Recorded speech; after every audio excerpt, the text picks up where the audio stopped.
marketing strategy and campaign messaging is. And I've seen it make a huge impact across the state of Arkansas.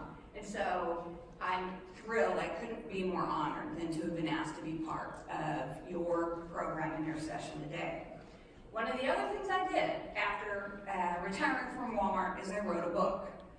And Shirley and John have been so gracious to purchase you all a copy of the book. So a copy of my book, Gracious and Strong, is available for you off to the side after we finish the session today. But I didn't expect to be writing that book. I thought I was going to be on a corporate board and I was going to just move right into this, next stage of my career ladder. And I broke my ankle 2 months to the day after I retired. And what that caused me to do was be homebound and to be focused on getting back into shape so that I could be healthy and a contributor. But again, all these things converge at one time. And a woman who I had met 10 years earlier, a ghostwriter, called me and she said, "Are you ready to write the book yet?" And I thought, well, I can't really do much of anything else, so let's tackle this. And what happened is that we began to write stories about my career, personally and professionally.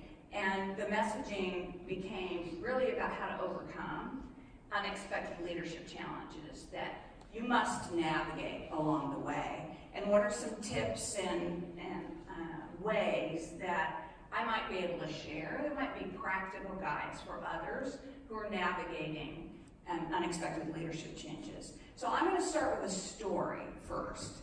And that story I like to call the trash can story. Because the trash can story actually happened at the trash cans at the Sam's Club home office buildings. I was one of 3 executive leaders for the Sam's Club division of Walmart Stores, Inc. We had been through 5 president changes in the 8 years that I had been there. And we were just going through another one. And in this particular case, the vice chairman of Walmart Stores, Inc. was asked to take the division of Sam's Club and lead it to a new strategy and to lead it into a larger portion of the Walmart Stores portfolio. I've worked with him over the years. He'd seen my work. He'd been particularly hard on me at times, but that was okay. I'm not adverse to that. But we were in a financial action committee meeting, which is the top 200 operators, merchants, support functions sitting in a room talking about how were the financials last week and then what are our strategies that we're going to deploy for the next few weeks. And I had made a proposal to him, hadn't heard anything back, and of course in the middle of, or at the end of that meeting is when I hear back from the vice chairman. That was his typical leadership style on what was going to be the result of my proposal. And what he said is, at the end of the meeting, he said, "Swanson, at the end of the meeting, I want you to meet me outside." And I was shocked. I didn't know what that was about. It had been a couple weeks earlier that I'd made that proposal, and he had just announced it to everyone, 200 officers in the organization. And so, of course, I met him outside, but where outside was the trash cans between the 2 buildings, the merchandising building over here and the operations building, of which 85% of the people had to walk by to get from the operations building to their building. And in the course of, I'll call it a conversation, but it was one way, what the vice chairman said to me is, "What about in business for small business do you not understand?" I think I have been crystal clear about our strategy, and I do not have the answer to the question, what about this strategy do you not understand? Well, I was a little shocked and surprised, but I had enough courage to begin to explain. But there was not going to be any explanation. This was a one-way conversation. And he looked dead at me and he said, I want you to think about this over the next 24 hours. I want you to come back to me by tomorrow and tell me, are you on the team or are you off the team? Now, I had a very difficult 24 hours after that. Not only was that a very public environment and lots of people asking me if everything was okay. So then, you're trying to deal with all the emotion of what just happened there and how am I going to handle this as I go forward. But I also had to really contemplate, was I going to have a job tomorrow? And if I did have a job tomorrow, did I want that job? That was, maybe still there for me. And so I had to spend a night really soul searching and figuring out, what did I stand for?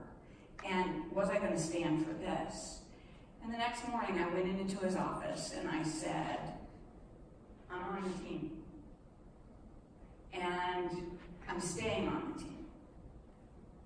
I've always been on the team because I believe in this organization, Sam's Club, and I believe in the people in this organization of Sam's Club. Dead silence, and I said, but there's one other thing I want you to understand. When I bring something to you, I want you to realize that I am bringing it with complete alignment with your strategy and that it has merit. It would have been great to have discussed that. And please understand that I'm only going to bring things to you that I think will add value to this organization. I'm not conflicted about that whatsoever. He nodded and said, okay. And I went off and did my thing for the next few months. And he led the organization. And it was a few months later in my performance review when he said to me, I knew you were going to be okay, kid. The day you came and told me I'm on the team, and here's why. And I thought, oh my gosh, because I really did not know in that interaction if he was going to accept my point of view, if there was a job, and what was I going to do about it. But was really important lessons from that for me were, dare to be your own individual. I am who I am. I'd worked my way up to this executive leadership role. I'm always a continuous learner. But the fact of the matter is the only thing I can be is my authentic self. And that when you are your authentic self, then you can be humble and wise. And that's how I wanted to reflect myself in that conversation. The second is to be sure that you realize you were handpicked for this job. I was handpicked for the job that I was in. He was the fifth succession of leadership coming through. But I had been picked to guide this organization through change and transformation in its membership, marketing, and logistics strategy. And there was a reason and a timing and a purpose for me to be there. And I needed to remember that and stand on the conviction. The third was to realize that I had to stand up for myself. That if I was going to stay that night of contemplation about what was next, I had to do it on my own terms. I didn't want to go anywhere else. I wanted to be part of this team. I actually did believe in business for small business, which is the strategic shift that we were taking at Sam's Club. But I had to do it on my own terms, because otherwise, I would have fallen apart, and I would have been a puppet to this executive and to the strategy. And then last but not least is just to stand in the conviction of your own morals and beliefs and hold your head high through whatever might be, as difficult a situation as possibly losing your job as publicly as that. And so those are the things that, those are the lessons that I want you to take away from my one story about navigating an unexpected leadership change. I have tons more, but I want to shift it to you guys. And so you have worksheets in front of you, and this one has change in the big letters above it. And I want you to take that worksheet, if you would, and think about what is an unexpected leadership change that you're navigating through right now. Take a few minutes and think about that. Because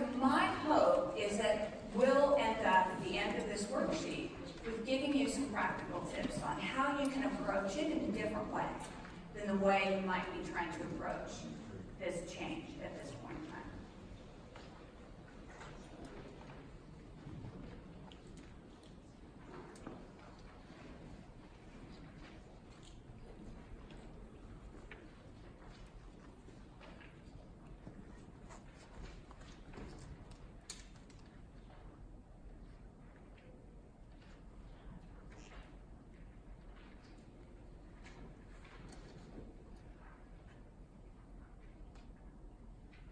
So I'm making the assumption that everybody is facing some significant change at this point in time. Is that a fair assumption to make? Even the discussion that I had the pleasure of sitting through with CDO succession, or Children's Miracle Network changing their marketing strategy, those, each and of those two, are great examples. But you could have a new president of the hospital, or the hospital system, or you could have a significant change in donor and relationships with donors, or you could have just been given an annual giving goal, annual philanthropic giving goal that's completely a stretch, and you have no idea how you're going to make those numbers, but you know that you have to. It was given. There's not any negotiation in that process. So does everybody have an unexpected leadership change you're navigating? Because the next question is, how are you doing on it? If you could give yourself a score from 1 being low to 10 being high, with how you are handling and navigating through this unexpected leadership change, what would be the score that you would give yourself?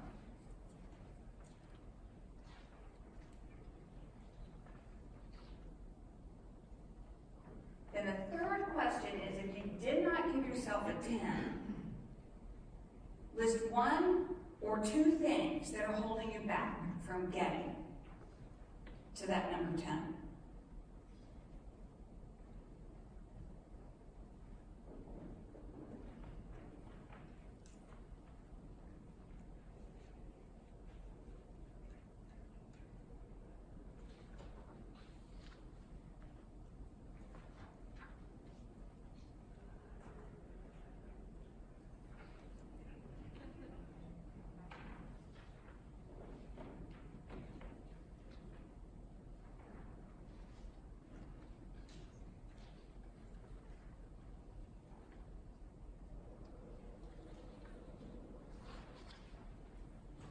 Do you have anyone, brave souls, 1 or 2, that would be willing to share what you're dealing with as your unexpected leadership challenge?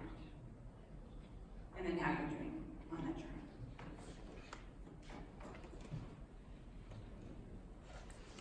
Anyone willing to share? Okay, yes, sir. So our board members are looking at goals for activities want me to set up a goal for individual giving. Okay. As opposed to, as opposed to the entire revenue producing platform that we have. Mm-hmm. So I have a lot of different things, it doesn't really make sense to me to become one area. Okay. One new revenue goal is different. Right. Individual giving goal, I'm catering to most disruptive. Okay, so, and he didn't have a microphone, but he's been asked to build an individual giving segment in his philanthropic strategy for this year.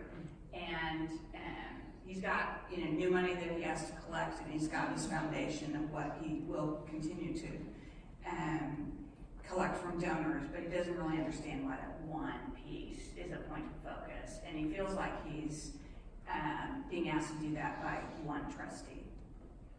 So how are you doing on navigating through that? I just told the board chair yesterday that I thought that made no sense. New revenue goal would be perfectly fine, but to focus on one segment didn't make any sense to me. And how did that go for you? I haven't heard back from him yet, so I hope you don't have to wait weeks and then in the middle of a meeting. if you're looking at building your consulting practice, let me know. I can be your East Coast office. So What's the one thing that's limiting you or causing you not to give yourself a 10 on this? Because I haven't heard back from him, and I meet with the executive committee on Tuesday morning. So why are you conflicted with this one? I'm not conflicted. I'm convinced it's the wrong thing to do, but it's an Okay. unexpected challenge that I'm facing right now. Yeah, okay, very good. Your comment about being your own authentic self just sort of like was the nail for me. It said, yeah, that's what I need to do. Yeah, and I so believe that to my core. And people can tell when you're trying to be something that you're not. It's about as transparent on you as the clothes that you wear. And when you can actually get to that authentic place, you can touch into so many emotions and that ability to connect with people that John talked about, that comes from authenticity. But great, thank you for being brave enough to share. Do we have another person that would be willing to share?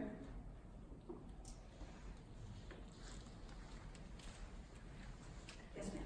So I came into my role 4 months ago, and the day I started in the role, I knew coming into the organization that we were in an interim CEO situation, and the day that I started, the interim CEO looked at me and said, I think after December 1st, I'm going to cut my part-time hours down even in half, and then by January 1, I'm going to be gone.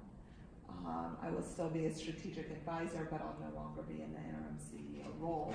And I came to the foundation with no nonprofit background at all. No. Plenty of leadership experience, plenty of business experience, but no nonprofit experience at all. So I found myself leading an organization in between CEOs that I didn't have any history with.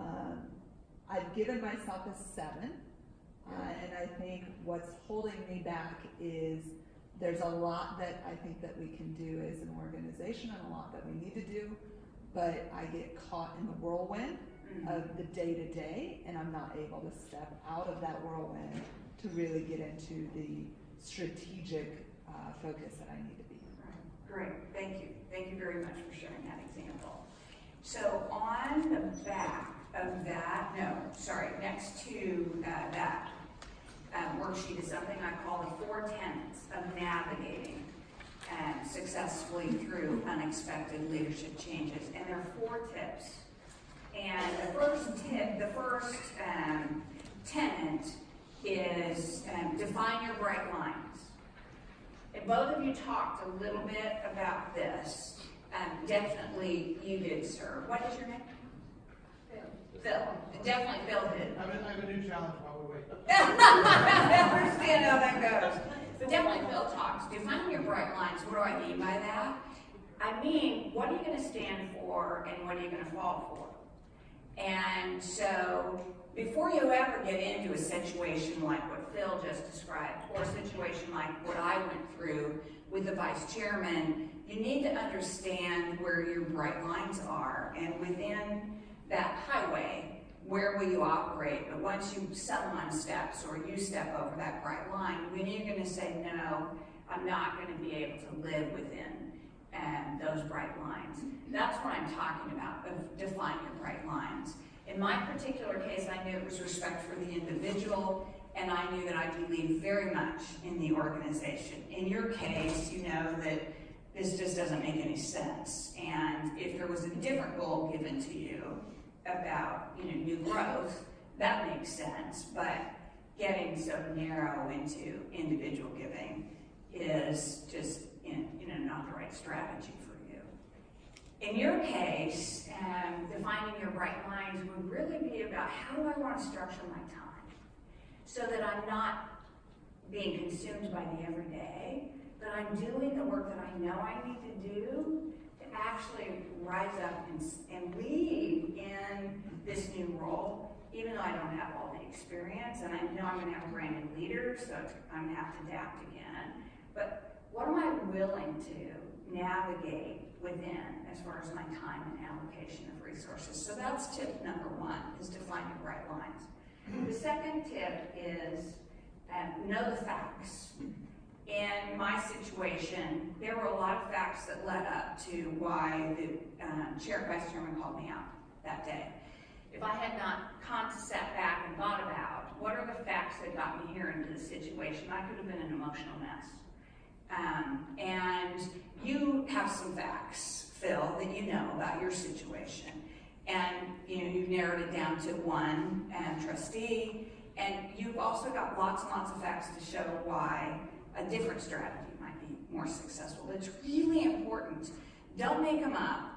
Don't forget the stage of stepping back and saying, what got us here? Because in order for me to understand what got us here, I don't want to misinterpret what the next steps of my behavior need to be for me to be able to move past where we are today in this situation. So that's my point about knowing the facts. Third is show your true character. And my point here is your true character is going to show up somewhere along the line. Why not make it now when you're having to take a stand and to identify and create a plan to move forward in this navigating this change? Just so show your true character. Listen. In your case, you've got lots of people around you who want you to be successful. And so what can they help you contribute in your situation that maybe you haven't taken the time or have the time to listen and get their perspective and what's needed here. And finding an opportunity to be sure that however you are as a learner and as a leader, you're staying true to that character and you're standing up for what you know to be right in that particular situation. And last but not least is leveraging your influence. This is the one I think that gets not used the most. You did use this, Phil, in your situation because you're taking a stand and you were public about it yesterday with the board chair. But I often would forget that even though this was all swirling around me, I was still in control. I was still the person that had a lot of relationships I built in the organization. I had a lot of people who were relying on me. I had a lot of leverage, but I was abdicating it to a situation and not deciding to leverage it and say, okay, I can make something great out of a very difficult situation that I have just been presented with. And so leveraging your influence and not forgetting that this is a moment in time where you can rise above and you can shine is the fourth tip on my 4 tenets. So my last question on your worksheet is, which one of those 4 tenets do you think speaks to you the most? About for me to move from where I am in this situation to a successful step and outcome for this unexpected leadership challenge, which one of those tips is going to be the one you want to implement when you get back? Because it can help you change the course of the circumstance and situation that you're in.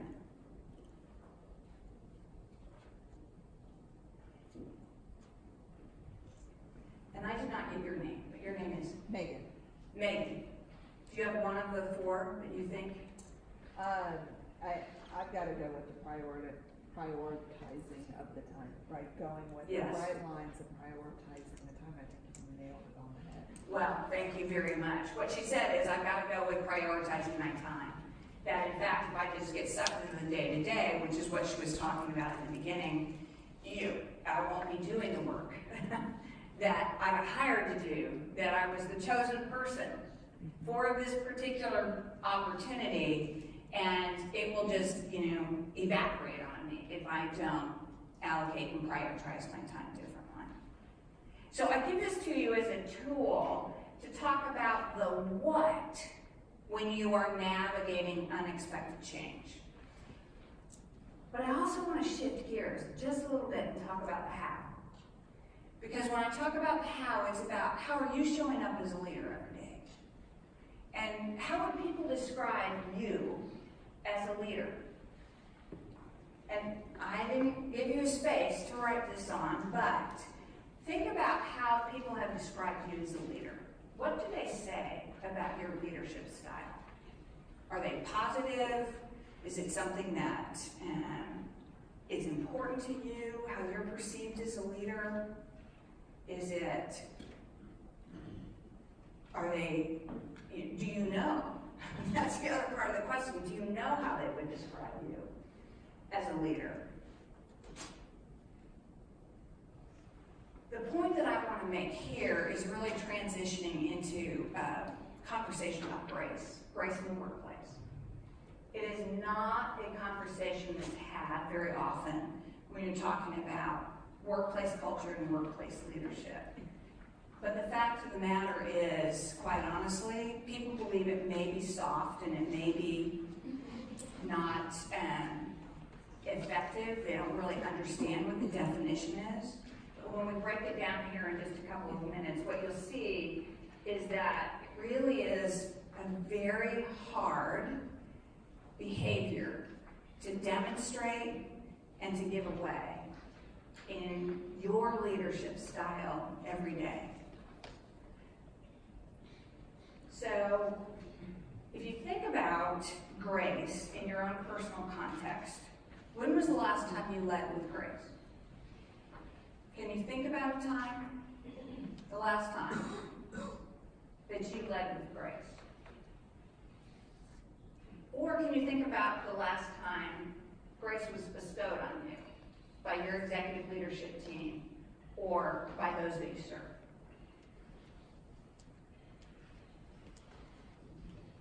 Then my third question is, how did it make you feel?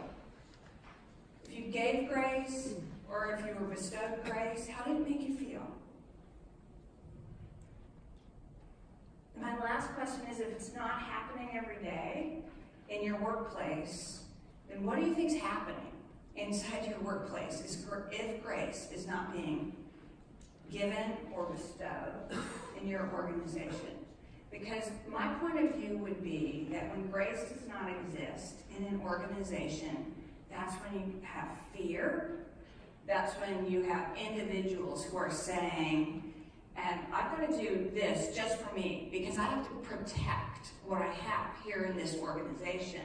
I can't participate in something new because I don't know what that new is going to do to me or for me in this next phase of my career. And so I'm going to be very protectionist. Or you may have a situation where people are just standing firm and they will not be open to change. They just are entrenched in the old way and they can't even possibly think about a new way of navigating a leadership challenge. And it just causes doubt, and it causes mistrust, and it causes an organization to really freeze. So I want to introduce my definition of leading with grace, and it's on your handout that has the large word grace across it.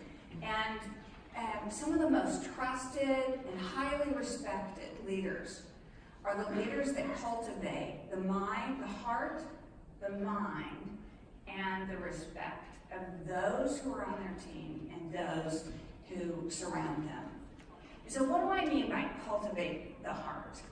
So in my definition of cultivate the heart, you've got two components. The first is that you really do care about the people you're serving and the people that you lead, and that you show it. That in fact you might really care about them, but when was the last time you ever took the opportunity to really demonstrate to them that you cared in a significant way?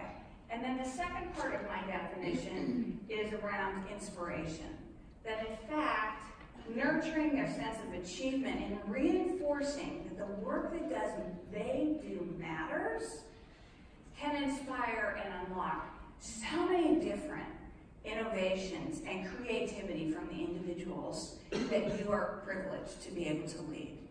And so capturing, caring and demonstrating it, and then providing an opportunity to inspire in them what's great and what matters is what I mean by cultivating the heart. When I talk about cultivating the mind, I'm talking about listening. Ask, don't tell. Spend a lot of time listening to people about what matters to them. What is it they want to do with their career? Why are they in this job? They weren't chosen to be in this job, but why are they still here? What is it about this role that causes them to want to be here every day, fighting the good fight with you and for you? And then the next point there is just, as a leader, you're creating a vision for where you're taking this organization, this team, this challenge. But have you been able to bring to life the vision for what this organization and mission is as it relates to the individual? Finding ways to be able to nurture and bring that vision to life is an important part of cultivating the mind. And on the third section of cultivating respect, it's about defending their dignity. That in fact, there were so many times in my leadership role that leaders wanted to challenge the membership revenue of our business model. And that instead of looking in their own house and saying, maybe our merchandising strategy didn't fit well, and it wasn't the best merchandise assortment, they wanted to deflect and make the issue about membership. It's not so different than what you deal with in fundraising and donors. And the fact of the matter is, I had a responsibility to stand and defend them. And I would hold them seriously accountable for what they were doing and where I felt there was improvement needed on an individual basis. But when I was in a leadership conference or leadership conversation or leadership dialogue, I stood and defended my people and the dignity of the team. And then last but not least is be present. Probably I learned more about this from my daughter than I did even within my organizational challenges. But as I think about being, an executive mom and finding that challenge of when was I going to be present and when was I not going to be able to be present, I learned to reflect and share with her what's most important and ask her that question, what's most important to you? And then do my best to be present in that time, but also to realize that when I was present there, I need to be totally concentrated on her. And so this opportunity of being present is about respect. It's about telling somebody you're the most important thing that matters to me right now, and you get my full and undivided attention. Those are my definitions of leading with grace. But they're all actions that need to be taken. And I've given you a couple of examples, but if you flip over my definition, there's a worksheet there. And my goal here would be to have you list a couple of behaviors that if you were going to focus on cultivating the heart of a team or an organization, what are a couple of things that you could begin to do that would allow you to cultivate the heart? First, under the category of showing care. Then under the category of inspiring a shared vision.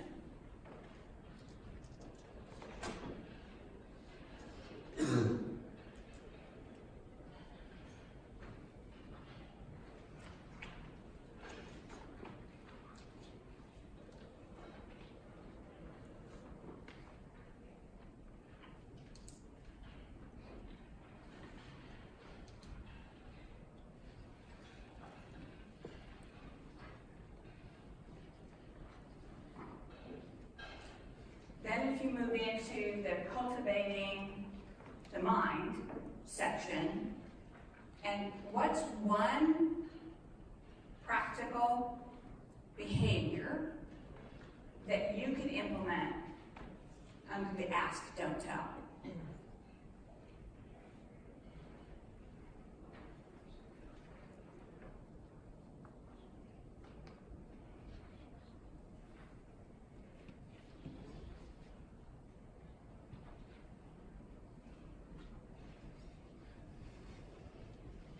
And the next section, next question actually, under the mind is, how can you bring to life and inspire the vision that you have for your team and your organization?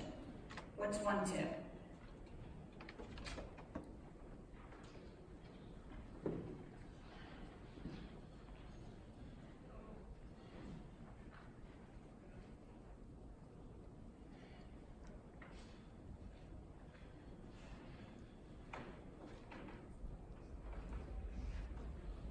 And the same is true under the category of respect.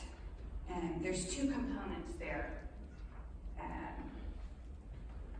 Defending their dignity and being present.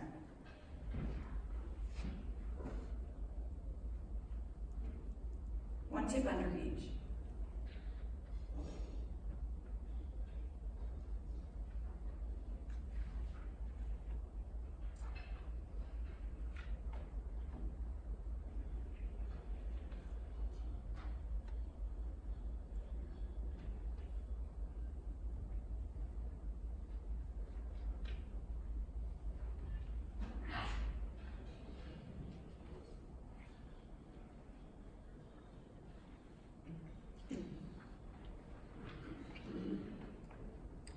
One of the reasons why I believe this whole concept of grace in the workplace is a game changer is because I don't see it very often.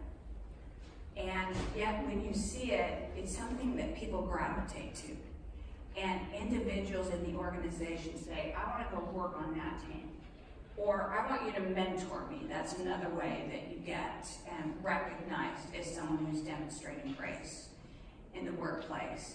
And the fact of the matter is, if you can have a great way to navigate the what, an unexpected, leadership change, and you have a style about you that gets to the emotion in the core of the individual and allows them to be a contributor with their heart, mind, and respect, extraordinary things can happen. Extraordinary things can happen inside an organization.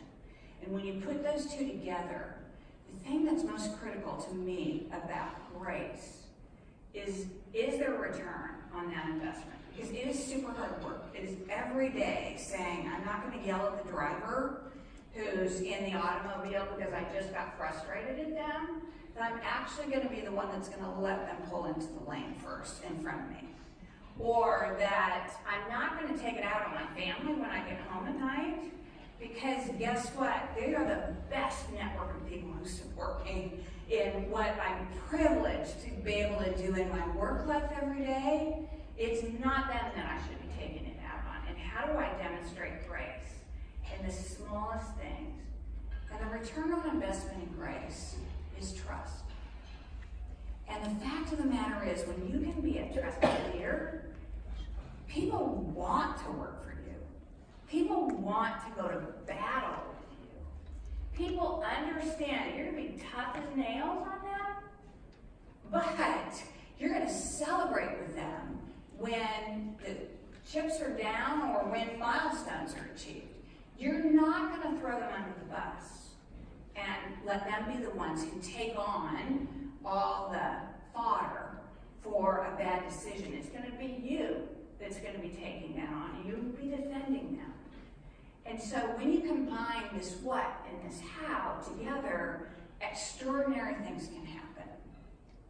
And I want to give you one example of an extraordinary thing that happened, and then ask you to think about what one thing would you want to go change about what you're tackling right now so that the result could shift from being something ordinary to something extraordinary. I mentioned that I was on the Board of Governors for Children's Miracle Network Hospitals for 16 years. The first 8 years, I thought my job was to be an active vocal board member in our board meetings. And so I was. I came prepared, I had points of view, I had a big voice in the room because I'm the largest donor organization, corporate organization, and so when I said something, people listened to it. What I missed was that I also had a responsibility to go back to my organization and to impact change and to be the advocate for what should be different and could be different, and how to stay and engage to reach $1 billion over the lifetime of our relationship, which was celebrated this morning with the Walmart team. How I forgot that actually I had a responsibility to take it back to my organization and inspire greatness. And so it was their 20th year of a relationship with CMNH. Our average giving was somewhere in the range of $15 million each year. And we had just gotten into that plateau, and we weren't achieving anything beyond that. So for our 20th year, and Shirley knows this, she was sitting in the strategy meetings with me. We said, do we think we can do $20 million in a year? And we started, in that particular case, we thought that was a hairy, audacious goal to make that shift in just 1 year, an additional $5 million. And we began to talk about that strategy, and I began to share it across the organization. And this was once it got, agreed upon within the Walmart Samsung organization. I began to share that with the different leadership team. And what happened is different individuals who believed in Children's Miracle Network hospitals and what you do in your jobs every day, they started to want to be on the bandwagon. And they had a point of view or some resources or an idea that might create an inspiration within the organization. And a gentleman by the name of David Porter, who was the entertainment DMM, Divisional Merchandise Manager, for Walmart stores, had lots and lots and lots of entertainment connections. And he said, what if we do a Dancing with the Stars challenge? And what if I can take some of those Dancing with the Stars winners, and for the top 5 markets, we can actually do a Dancing with the Stars challenge in their market. And oh, by the way, what if I bring some of those Dancing with the Stars dancers here, and we do an executive challenge here at the home office? The fact of the matter was, people got so excited, they wanted those dancers coming to their community and having to dance with their store manager or their market manager or somebody on their team. And they wanted to be the recipient of that gift. And I got the CEO of Walmart stores, I got the US, I got the Executive Vice President of People Division, I got the head of logistics who doesn't know how to dance a lick, and I got head merchant, and they competed. And the entire organization rallied around 20 million. Can we do that in 6 weeks? And not only did we change the time frame from 52 weeks to 6 weeks, that happened at the same time that we made this decision that we were going to rally the organization. And that year we raised $21.5 million.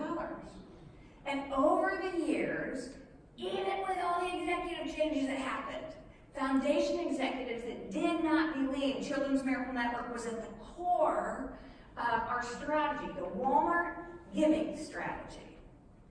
They said, but I can't take it away because it's in the heart and the soul and the care and concern of our associates in 8,000 stores in the U.S. And if I tried to take that away, I would be the bad guy. I can't do that. And now we give it a rate of $50 million a year in a 6-week campaign. That is the power of taking something ordinary and making it extraordinary. What do you have that's within your ability to make a change that you want to take from ordinary to extraordinary? Because it's possible. And I want you to walk away with that big, hairy, audacious goal that you just don't really know how you're going to do it, but you know if you can share it within the organization. And if you can, get others to come on board with you on that journey. They might not know how to do it either, but they're in that boat with you. And they're rowing, and they're committed to that great success. Is there a $15 million to $50 million challenge that you can tackle inside your organizations, because when you do, you will be the leader everybody wants to work for. You will be the individual that they see innovation, and that they see this ability to transform the worst of situations into the absolute best results within an organization. And one of the greatest compliments I've ever received in my life was when I was sitting across the desk from a search firm executive, and I was talking about getting onto a board. And I turned to this person and I said, how would you represent me as an executive to an organization that might be considering me for a board role? And she said, I've seen you in action. I actually did see you in that Financial Action Committee meeting where the vice chairman called you out. And the way that I would describe you is gracious and strong. That's where the name of the book came from. I didn't self-describe myself as gracious and strong. I had this individual who said that, and I've had it over and over when people look at the title and they see the way that I've been able to navigate unexpected changes by leading with grace, that they would describe me as, of course, that's a perfect title. And my goal would be that you all can be described as gracious and strong leaders, no matter how big or how important that challenge might be that you're navigating.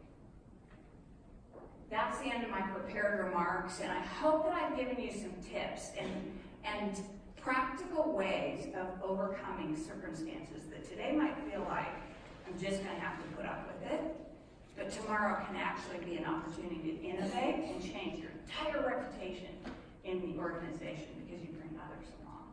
So thank you for the opportunity.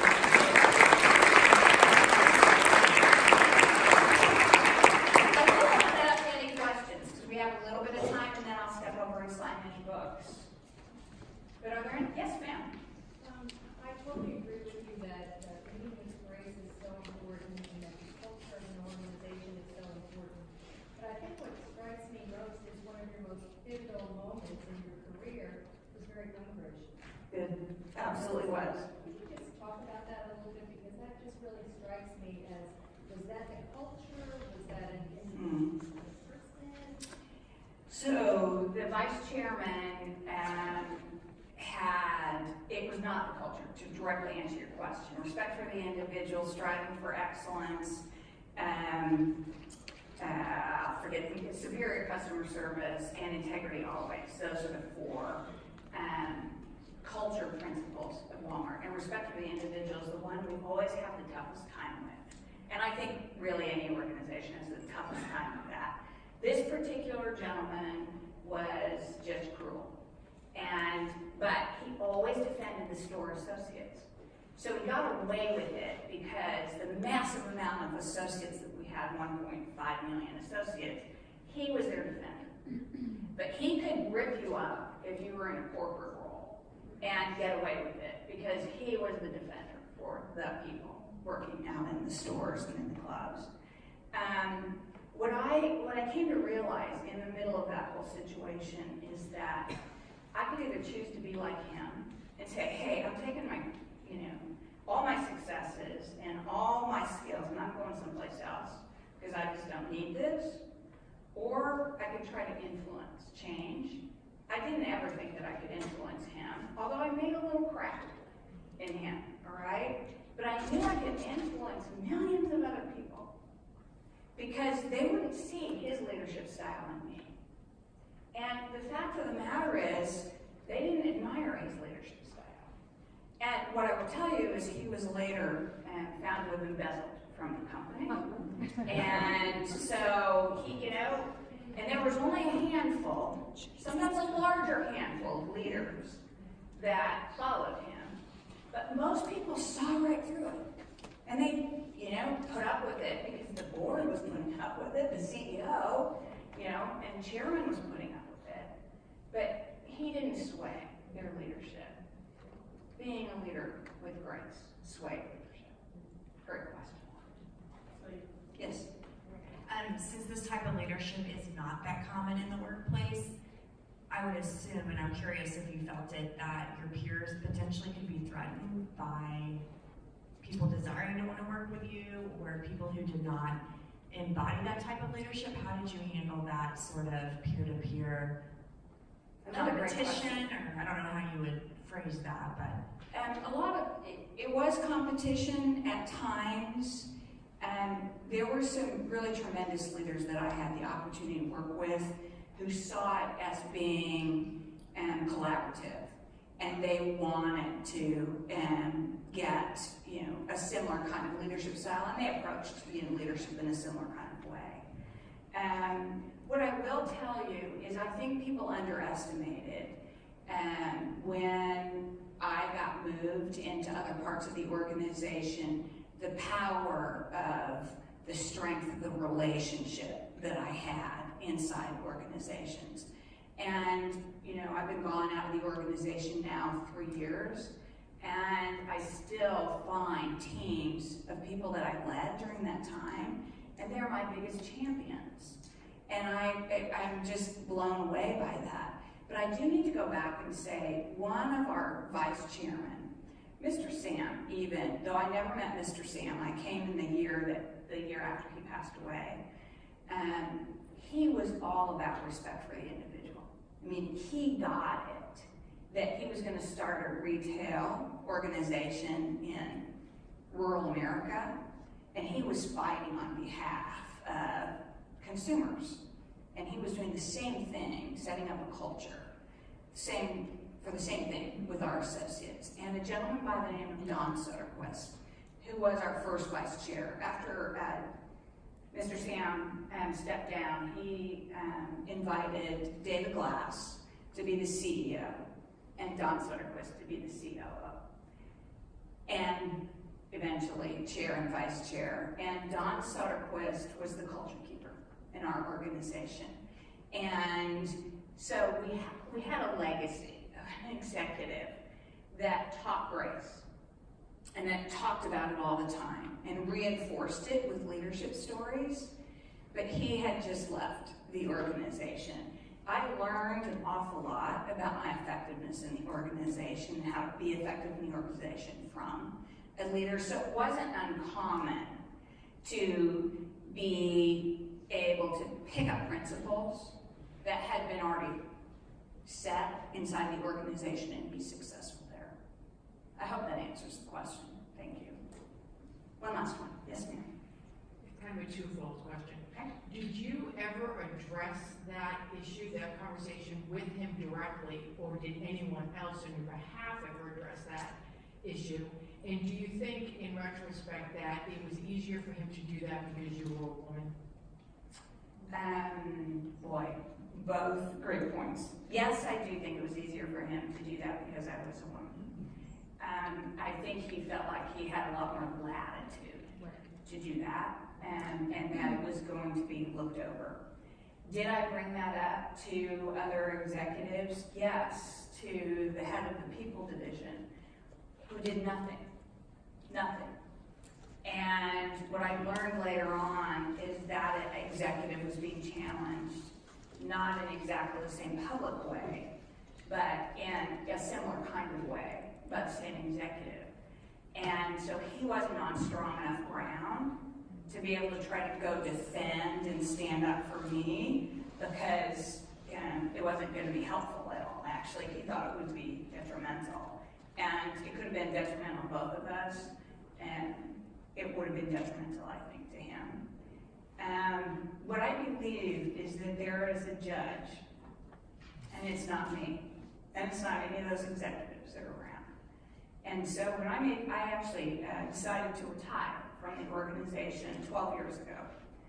And so I made my announcement, and I got the clap in the officer meeting and all that kind of stuff, and I was going to go start my own human resources agency. And the week after I announced my retirement is when this vice chairman was caught and taken to jail and lost, the lawsuits more than that. But he had, he went on trial. But the first thing that happened after that was I got tons of media calls. I got 5 different media calls. What do you know about this situation? What was your involvement? How close were you in working with this individual? What happened to me is I said, I went to Lee Scott at that point in time, who was the CEO of Inc. And I said, you cannot let me go out on the street like this. I'm not going to be able to survive. And you know that I had nothing to do with it. And I handed everything off to our external relations, public relations person, all those calls. And Lee Scott said, no, you didn't have anything to do with it. And we respect your work. And so let me give you a bridge job, and I'll help you through this transition. Well, that bridge job turned into 12 more years within the Hallmark organization. That made me the most proud. I mean, I'm proud of every opportunity that I had within that company, but I believe that there's a different judge, and that the right thing will always come, and the right thing will always be done. But it may not be anything I ever see or in my lifetime. And so that's my bright line. Thank you. Thank you, Stu.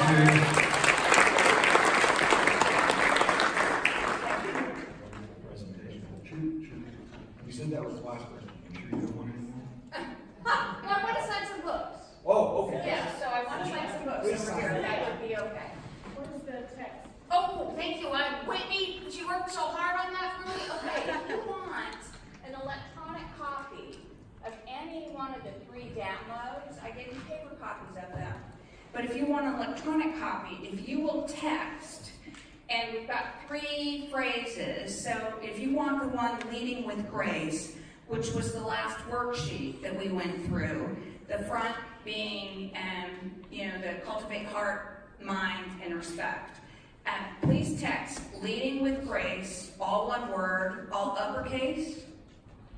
It doesn't matter. Doesn't. It's lead I'm sorry, singular thank with you. grace. So see, if it comes to technology, it's not more, but lead with grace, one word. Yes. Text it to The 44222. Yes, and then the 4 tenets download is the word tenets. TENET. Yes, TENET. Yep. Let me make sure that's. If you could go back, Celia, I just want to make sure that's not plural. Let me go back. I just got a response that says lead digit identifier not recognized. Then if you could go backwards, Celia, I'm sorry. I can't get it to go backwards. Oh, So. it's going backwards. Okay. Well, what we can do. It's plural. It's tenants. It's tenants plural. I'm sorry. It's tenants plural. Lead and then lead with grace is the second one. Is for the grace download, and then there was the third one. The change is disruptive, I believe. And you can also leave your business card at her table. If you can't get it, we can send it to you. We can send you all of the downloads if you drop it off by the table, even if you don't get a chance to visit. So there's the hub. We'll put them on the hub for everybody so that you guys can all jump on, which is their communication tool. So we'll put all of those on the hub for you as well. Thank you. I'm sorry, the technology is the one thing I didn't get right. So Let's encourage her to sign the books with one more round of applause.